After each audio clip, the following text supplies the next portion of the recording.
gossip para sa mga OFW sa Saudi Arabia. Kabayan, isa ka bang OFW sa bansang Saudi Arabia? Dapat mo itong malaman kung ano ang kahalagahan ng General Organization for Social Insurance o kaya yung tinatawag na GOSI. Bakit nga ba mahalaga ang GOSI para sa mga manggagawang Pilipino sa bansang Saudi Arabia? Ito ay katumbas ng SSS sa Pilipinas. Layunin nito na mabigyan ng proteksyon ng mga manggagawa sa bansang Saudi Arabia.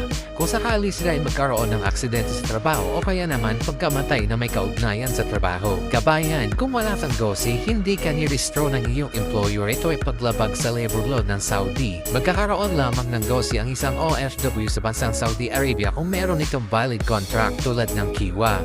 At kung ito rin po ay nirestro ang kanyang employer pagkatapos niyang mag-start sa kanyang trabaho. Mahalaga magkaroon ka ng GOSI, kabayan, lalong-lalo na kung isa kang skilled worker kasi hindi po natin alam kung anong pwedeng mangyari sa atin habang tayo ay nagtatrabaho. Kahit hindi ka po taga-Saudi, kasama po dyan ng mga OFW basta related po ito sa iyong trabaho. Kaya kung isa kang OFW sa bansang Saudi Arabia at meron ka namang GOSI at nadisgrasya ka habang ikaw ay nagtatrabaho pero hindi ka binayaran ng iyong employer, pwede ka pong magreklamo sa Ministry of Human Resources and Social Development o kaya naman lumapit sa Embahada ng Pilipinas at sa MWO. Nakasanayan na ng maraming employer sa bansang Saudi Arabia na hindi nila inaayos ang dokumento ng kanilang manggagawa.